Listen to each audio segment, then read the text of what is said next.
here in the perimeter, there are no stars. Out here, we is stoned, immaculate. Hello and welcome. This is the C86 show. I'm David Eastaugh.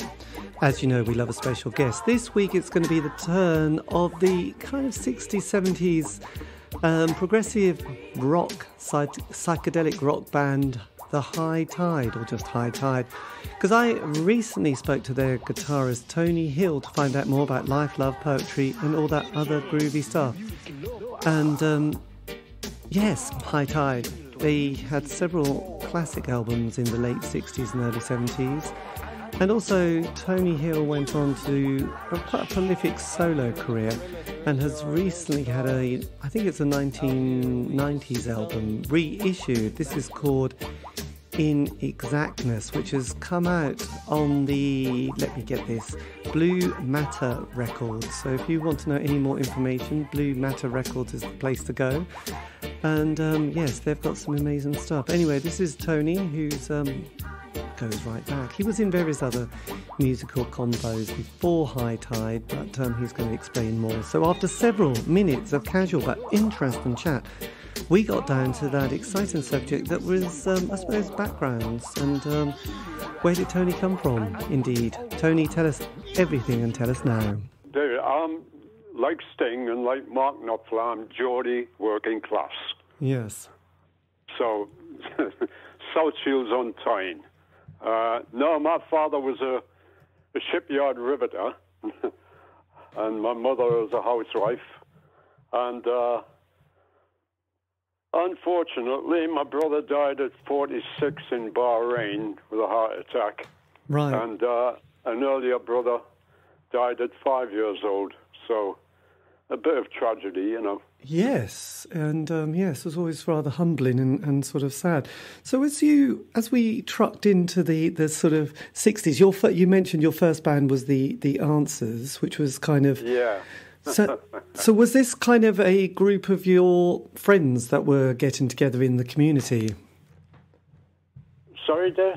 I said, was this your kind of a small community band, as in, were these people that you kind of knew from your... Well, the Answers? Yes. Yeah, they were... Vince Edwards went on to do musicals, I think, something like the singer. Yeah, we're all Tyneside, yeah. Yes. Yeah, all working class boys. Yeah. Yeah. And did you, at that stage, as we started to experience, well, I wasn't born until 64, but as the 60s progressed, you know, we'd had the slightly, I suppose, when people like David Bowie and Lemmy mentioned their early musical heroes, they always mentioned Little Richard and then Buddy Holly and Eddie Cochran. What was your kind of first kind of moment that you heard something that gave you a bit of a tingle down your spine? Well, it would be late 50s and... yeah, be Buddy Holly, definitely. And Little Richard for the wild stuff. And there was a few English bands. I like the Shadows. Yes. I like the Shadows very much. And that inspired me to buy my first Stratocaster. Yeah, and was that a kind of a big moment in life when you sort of thought, right, I've got to buy a guitar? And in those days, probably it was a bit more sort of a longer process to get the money together to get a guitar. How did you get the cash for this one? Well, I was an apprentice marine engineer, fitter turner, and just worked weekends and... extra time and paid HP, you know. Yes. We had a band that we played in a blues club downtown South Shields, and started there. Really, it was the Plectrians, and we did covers and blues numbers. Yes. And started there, really. And then one day, Vince Edwards of the Answers, he and a few others said, we're going to France to play American bases. Do you want to come? So I just packed in my apprenticeship and took off with them. Right. Was this the beginning of a fantastic journey? Was there no, once you made that commitment, was there no going back? No, I didn't want to go back to the shipyards. Yes. And, no, there's nothing wrong with being a shipyard worker at all. But, I mean, you know, once you catch the music bug, that's pretty much it. If you find you can play a bit, you know, yes. and you're willing to carry on learning, Absolutely. change your profession. And Yes. did playing the guitar, did that come slightly, I would say nothing comes easily without practice, but did you find that you had a good Hands-on. I did take a few lessons off a good guitar player, an older guy. So I did have a start, you know. Yes, that's always good. Chords and scales and things. And then So and then the 60s, as there was a Philip Larkin poem, the 60s started in 63 with the first Beatles album and Lady Chatterley's Lover. What was it like for you when you suddenly went from things like the Shadows to suddenly the Beatles, the Stones, the Animals, the Kinks? yeah, it was a transformation actually, because the Beatles were totally different.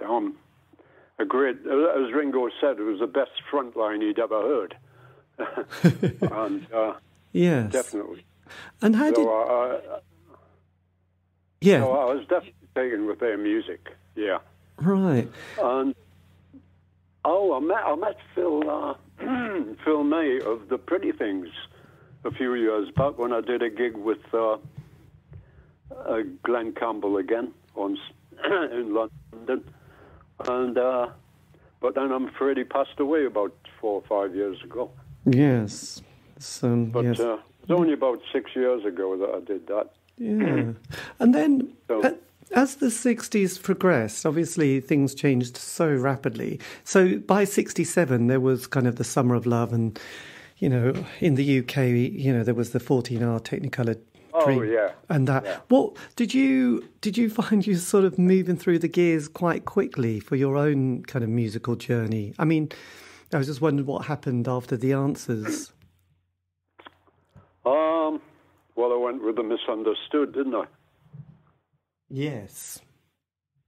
For about a year and a half, something like that, before they were, I don't know, they had trouble with their government and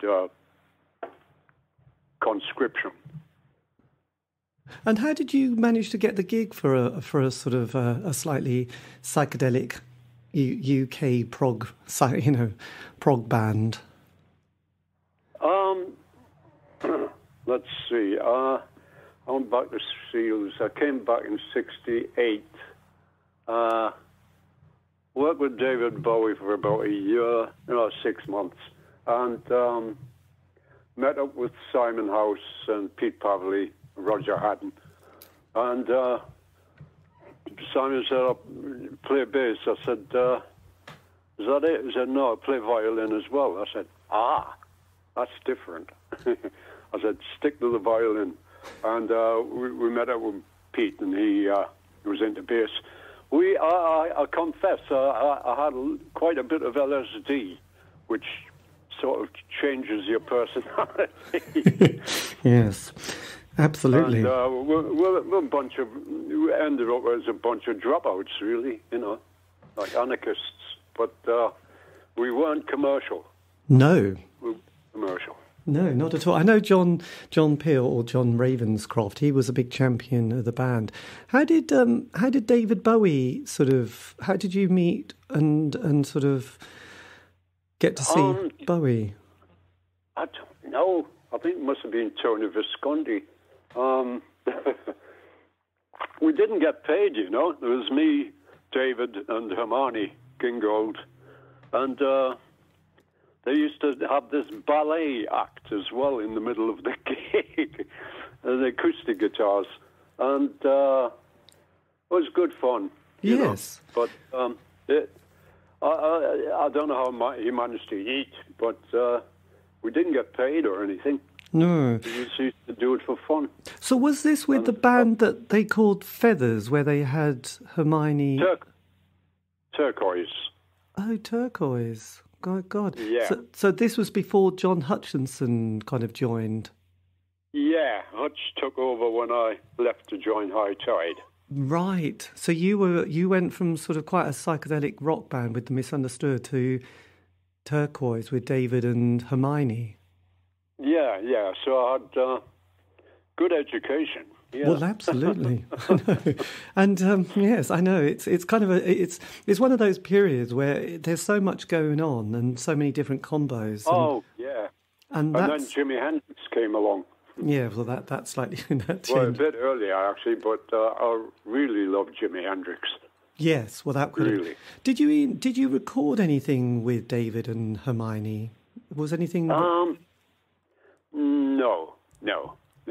We used to go with Tony Visconti into the studio to do test recordings for things he was busy with, but no, nothing recorded. Well, it's kind of interesting because probably last year, I did an interview with a guy who was in I suppose the first prog band called Clouds, or is it 1, 2, 3, or one of those ones? And I know he mentioned this kind of, I think he was from Scotland, but they ended up sort of going down to London, and he said that David used to hang out with him a bit because he knew people like Jimi Hendrix. Did you come across, those early prog bands as well? I found there's an awful lot of good bands that never got heard. Yes. I was listening to Camel yesterday, and they have quite a few beautiful sort of hippie music. Well, yes. Out. And, of course, it's Andy Ward, who's on drums on my record. Yeah. He's from Camel.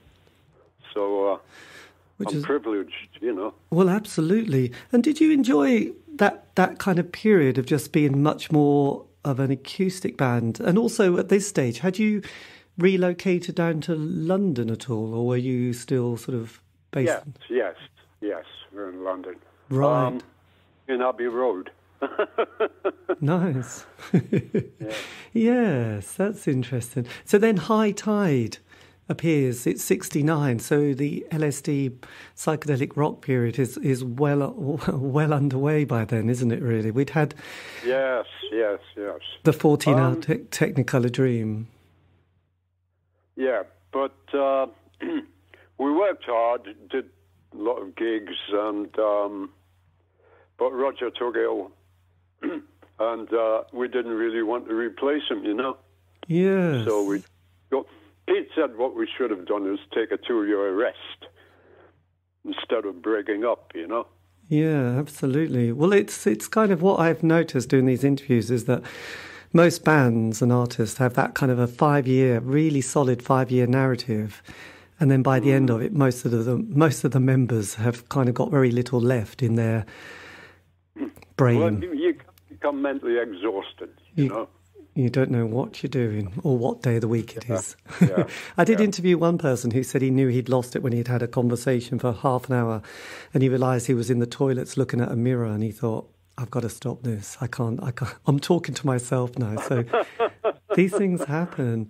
And what was it like? Because, obviously Simon, went on to be part of Hawkwind and that kind of psychedelic period. Yeah, we did. Me and Simon did do Interesting Times, but it was a home recording. I've just been listening to Simon do a 1995 gig in New York. The sound quality is bad, but he's got a few albums out, Yes, absolutely. And then, it's always interesting because mostly the other thing is that a band, if their kind of things line up, they have a zeitgeist moment. But then when the next 5, I find things seem to go in slightly 5-year cycles. It's a rough theory. Yeah. And sort of as the 70s happened and there was a kind of a new kind of vibe and also a lot of the 60s people like you'd had obviously the death of Jimi Hendrix. 70s, yeah, they took over from your acid rock bands, and you got the full-on sort of heavy rock, AC/DC, Deep Purple, all Led Zeppelin, all of those. And Black Sabbath. And, Yes. Black Sabbath a lot. And then followed by punk. Yes. And then followed by 80s mixes, that was quite interesting, but not in my field of expertise, I'm afraid. No, but your guitar So playing, I was going to say your guitar playing is absolutely incredible and such a sort of, I don't know, it's got sonic qualities. Which are... Well, you know what, there's about 1 million great guitarists now. Yes. There are. I mean, there's everything from Guthrie Govan to, well, Jeff Beck's always been great, Yes. There's always been great guitarists, better than me. But when David Bowie got Mick Ronson, he said he was looking for his Jeff Beck, and then you'd had, obviously you mentioned Hendrix, and then you had Jimmy Page. I mean, and Eric Clapton. Did you find the kind of introduction and the kind of world that was the heavy psychedelic rock guitarist, was that, I mean, because obviously you mentioned the Shadows at the beginning, was that an exciting period for you, sort of every day being a new exploration? Yeah, the newness. Yes, of course. Yeah. Yes. Yeah. We weren't afraid to experiment. No, absolutely. And when High Tide kind of finished in the early 70s, how do you then manoeuvre the next part of your life? Well, my life turned into a bit of a mess, actually, because me and Jacqueline, 2 kids bring up, and we had money, but we found a house, and things like that. But anyway, I didn't have anything going after me and Simon did interesting times till I met up with Dracian Thika. He used to be the drummer for Arthur Brown. Right. And he got me and Pete together, and we did a really good album, The Reason of Success. If you listen to Turn Yourself Down, the last track on The Reason of Success, yeah, I think the drumming is amazing. And that's probably my best guitar playing, because it's all instrumental. Excellent. Yeah, and that's quite... that was 1991. 91. But then you then sort of bring out this new release, which is the In Exactness as well. This is kind of this was your third release, wasn't it? Let's see, it was, I've never made a personal album except that one. I've always been me and Simon or me and Pete under the title of High Tide. And, well, of course, I've known Adrian since 1970, Right. So with so was it the case then that High Tide reformed again? Not really, but the people we kept being encouraged to do so. So we made an attempt, but it's always been either 2 of us or 3 of us, and we couldn't, no complete band, Yeah. So, but I think the last thing I did was with Pete. I'll have to check. Yeah. So basically, just to kind of get a kind of an idea, the rest of the 70s, not much happened, and then it was kind of the mid 80s, High Tide sort of reappear again. Yeah. Then, as I say, with Dracian Thika in 1990, and me and Pete did something I can't remember, and then of course, as I say, I met Adrian and Nick, and we did In Exactness. Yes, that's the one. This is the one that came out. Yeah, I'm busy with me and Pete intend to if we can get in touch with, if we can get Simon to get his health together, we'll. I've got about 3 numbers written already, and we're going to bring out an EP. Fantastic! My God, this is great. Because this was with the one that had, was this Adi on bass, Andy Ward on drums, and Nick Solomon on guitar, and Matt Kelly on violin. Is this kind of in exactness? This is the lineup for that particular release. Yes, and Pete did about 3 tracks as well. Right, the original bass, High Tide bass player. Yeah. Okay, yes. They really were good musicians, you know. Well, absolutely. Absolutely. And you all have the same spirit, don't you? Really, I mean, it's quite amazing hearing that album, which I've been playing on loop for the last week. It's quite the rock out, actually. Does it? I love Nick Solomon's playing on the 6 Million Years. We do a duet at the end. Yes, absolutely. And his playing is brilliant. Absolutely brilliant guitarist. But he just doesn't get the recognition because there are too many great guitarists, you know. I know. I mean, the world is filled with them. When you came back in the mid-'80s with High Tide, you did an album called Interesting Times. Did that feel like a relief to sort of have another project to be working on again? Well, what it is with Interesting Times, I really loved the music and Simon's contribution, you know, but we couldn't get a label. So we had to do the recording on our own tape machine. So the standard of production isn't what we would like. That's the problem. Yes, this is often the way, isn't it? Because then, just to give me an idea, from there's a lot of releases like Precious Cargo, The Flood, A Fierce Nature, Ancient Gates, and as you said, the reason of success. Are these all is this all new material, or were these archives that you were bringing out? There again, it was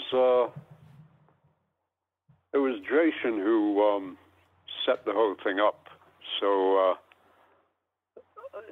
he arranged. I did all the writing, but he was a really good drummer as well. He died, you know. Oh. A brain tumor. Yes, I know these things. 2 years after that, it was terrible. I know yes, I know you have to keep on ducking and diving, don't you? I mean, the one thing that I did notice from speaking to various people, I mean, just going back to David Bowie, it was kind of interesting. A lot of people suddenly got a message from him, you know, in his last kind of 10 years when he slightly went quiet. Did you ever have any more kind of contact with him during, you know? No, he just went. David Bowie went so big. He probably lost touch with everybody he ever knew. I mean, album hit after album hit after album hit. Yes. I mean, totally different lifestyle. Yes.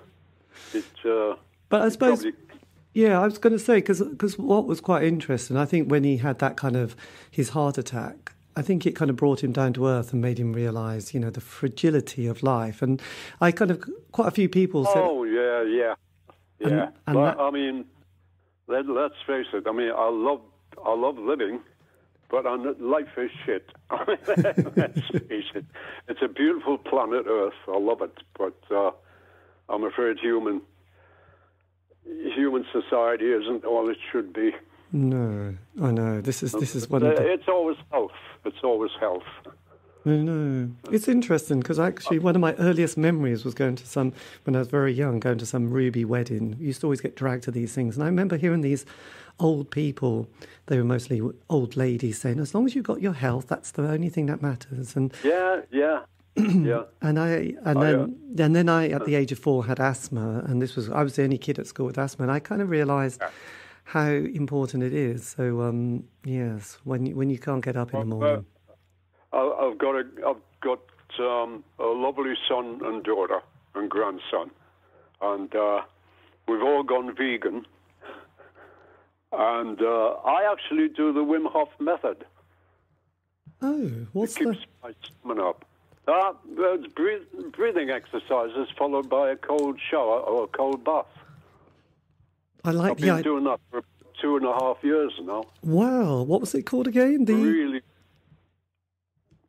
Sorry? What was this method called? What was the technique? Oh, you haven't heard of it? Oh, get on YouTube. I will. I am. And the Wim Hof, Wimhof, Wim Hof method. You must check it out. Yes. It'll. My son's got cystic fibrosis. Right. Which we didn't know how long he would live, but he's made it to 48 last Wednesday. Mm-hmm. And we both had a health check at Bart's Hospital, Bartholomew, and he checks out at. He's 48, but they give him a health life. He's gone to about 32. Wow, he has literally. So he's managed to conquer the illness to the point where he's actually healthy. Yes. So that's what I'm really interested in, their health. Absolutely, absolutely. Did you, I mean, because earlier you mentioned that you also had a heart attack. Has that complete? Yes. Have you managed apparently I'm very lucky to be here because my heart stopped. But then, for some reason, the surgeons can't work it out. It started up again. Right. And I was still knocked out for about 10 hours in bed. But I just came to, and I noticed I'd bumped my head and there was blood on my face and everything. I must have fallen down when I passed out, you know. Yeah. And my son immediately rang the ambulance. So I thought it was costochondritis, but it wasn't. It was heart. My God, that is... Heart problems. Yeah. And the pain building up to that, I thought it was just costochondritis of the rib cage, you know. But I didn't think... I haven't got enough... I'm not unhealthy. What it is the arteries closed up. Right. So the circulation was interrupted. But there was no... because I'm vegan, I don't have any cholesterol or anything like that. It's just the physical integrity of the flesh. Yes. So they put 3 stents into my arteries, and that kept... They are keeping the arteries open and to keep the blood flow normal. Yes. And it's holding up. I haven't had any more chest pains or anything. And I've been tested again, and apparently I'm very good. Fantastic. This is exciting. And you did sort of just say a little bit earlier that you've got some tracks that for an EP that you looking to record again. Is this a project... Yeah. Which is always, you've always got to have something. Look at the Rolling Stones. I mean, let's face it, that's keeping them going, really. Well, I'll tell you what, just for a laugh, before we close the discussion, I'll read you the last verse, shall I? Yes. I've never done this nobody's, I think Leon's heard it, but the last verse is just to give you an idea of where we're going.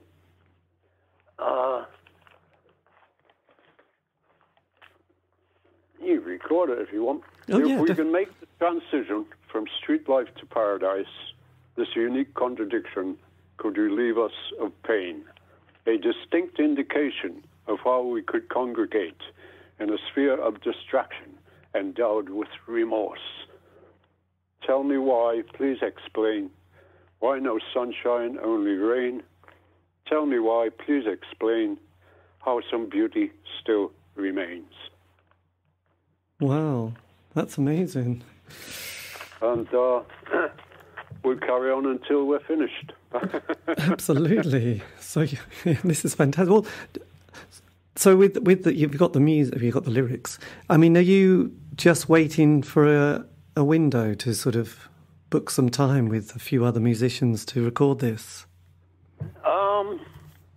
No. What I'll do is I'll do a click recording here with digital equipment I've got, and pass that on to Pete and Simon so they can learn how to learn it, and then they'll pass it back to me through the internet, and I'll put the final guitar and vocals on.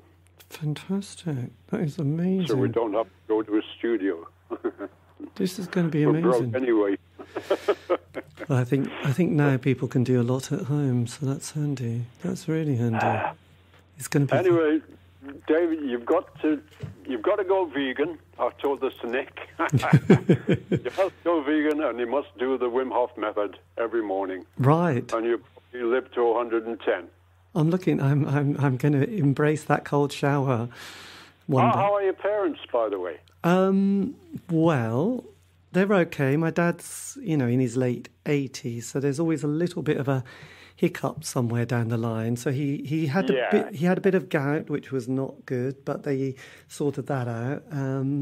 But he now has a little bit of a pain in his hip, and he has slight diabetes, but again, it's under control. I mean, when you live long enough, things start, slightly creaking, I say. So, but he's... At their age, your parents will have to look out for strokes, like blood clots, and heart attack. Cancer, well, I don't know. It's a terrible disease. Yes. But basically, it's those two things. If they can keep the blood flowing without interruption. That's the one. That is the one. Well, and do you just interested? Do you go for a little bit of a walk every day just to keep? Yes, I've been told I must. Yeah. Well, to be honest, or not. Excellent. Well, to be honest, the weather at the moment's extraordinary, so we're quite lucky. Yeah, not bad. Not bad. But look, Tony, thank you ever so much for this. This has been amazing, and I'll keep in touch with also Gary from Blue Matter Records, who's putting out this next release, which must be brilliant to have him kind of champion the band, or your. You and all your mates to buy the new EP when it comes out. Yes, absolutely. And I have to say, I mean, I hope you've got a very good, kept all your memorabilia and archives, because I'm sure you got some amazing things tucked away. Well, what's amazing is I managed to keep my singing voice without a shaky or wobbly voice, vocal. Nice. So I don't know how long that lasts, of course. I don't know how long I'll last, but my intentions are good. Absolutely, and a good intentions and a good mind will keep you going. You take care of yourself, David. Yeah, you too. Really appreciate this. Thanks again for this, and take care. And I'll keep in touch with Blue Matter Records. We'll speak again sometime. We will speak again. Take care there. Thanks a lot. Yeah. Cheers, Bye-bye, Tony. David. Bye-bye. Bye-bye. And that, dear listener, just in case you didn't get the vibe, is the end of the interview, our conversation. It's a fine line, isn't it? Anyway, a massive thank you to Tony Hill for giving me the time for that interview. And as we were saying, if you want to know any more information, Google away just for the love of it. High Tide, but also Blue Matter Records is a very good place to start. And also the Tony Hill album that we were talking about there, In Exactness, is out on Spotify actually, but it is also available from Blue Matter Records and other exciting places. And do check it out. It's very exciting. But anyway, this has been David Eastaugh, the C86 Show. If you want to contact me, you can on Facebook, Twitter, Instagram. Just do C86 Show. Keep it positive, please. That's all I'm asking. And all these interviews have been archived. Aren't you lucky? So you can find those on Spotify, iTunes, Podbean. It's true. Anyway, have a great week. Stay safe.